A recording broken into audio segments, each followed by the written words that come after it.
Hi, Beach Point friends. It's Jackie Monastro, your children's pastor. Welcome back to another story time. Today we are talking about this idea that we can praise even when we're scared. Today we're looking at a story from this Bible, the Jesus Storybook Bible, about a guy named Daniel and a very, very scary sleepover that he had. You see, when you're scared, you can still praise God because you know He has good plans for you. But let's see how that works in this story today. All right, we're going to our Jesus Storybook Bible. We're going to read the story, Daniel and the Scary Sleepover. Things were not looking good for God's people. They had been captured and taken far from home, and now they were slaves of the king of Babylon. But God had not left His people. He was with them, and He was looking after them. Daniel loved God and obeyed Him. Now, God made Daniel able to understand lots of difficult things, so it wasn't long before the king of Babylon noticed him. King Darius liked how clever Daniel was, so he made Daniel his most important helper of all and put him in charge of lots of other helpers. But the other helpers didn't like this. They wanted the king to like them the best. They wanted to get rid of Daniel, so they spied on Daniel. They tried to find things wrong with Daniel. Things they could tell the king, things that they could, but there weren't any. None. They couldn't find anything at all, except there was just one thing. Every day, 3 times a day, without fail, no matter what, Daniel went to his room, closed the door, and he prayed. They smiled to themselves. Let's get the king to make a law. No one is allowed to pray to anyone except to the king. Daniel won't obey this law and he will be punished. They were pleased with themselves for being so clever and they hurried off to tell the king. The king liked their idea. He didn't know that they were tricking him. So he made it into a law. Everyone must pray, only to me. If you don't, the lions will have you for their dinner. Daniel heard this. He knew it was wrong to pray to anyone except God.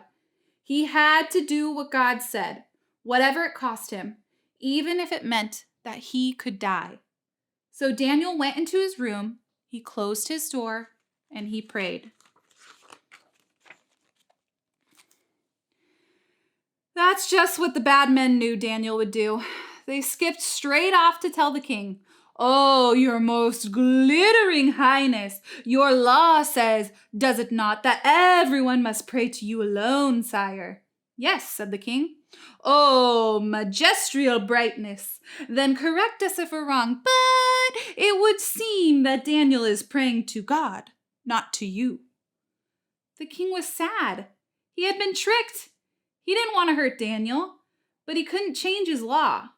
So he let the soldiers throw Daniel to the lions. May your God, who you love so much, rescue you, the king said. The king went back to his palace, but he didn't sleep that entire night. Not a wink. He tossed and he turned until finally, at the first glimmer of dawn, he leapt from his bed and he ran straight to the den. Daniel, he cried, has your God rescued you? Yes, Daniel shouted. God sent an angel to close the lions' mouths. And there, resting his head on Daniel's lap, was the biggest lion, purring like a kitten. The king brought Daniel out of the den. Look, he said, Daniel doesn't even have a scratch. The king made a new law. Daniel's God is the true God, the God who rescues. Pray to him instead. God would keep on rescuing his people, and the time was coming when God would send another brave hero, like Daniel, who would love God and do what God said, whatever it cost him, even if it meant that he would die. And together they would pull off the greatest rescue the world had ever known. You see, friends, sometimes following God can be hard, and sometimes it can be scary. But we know that we can be like Daniel. We can trust God even when times are terrifying.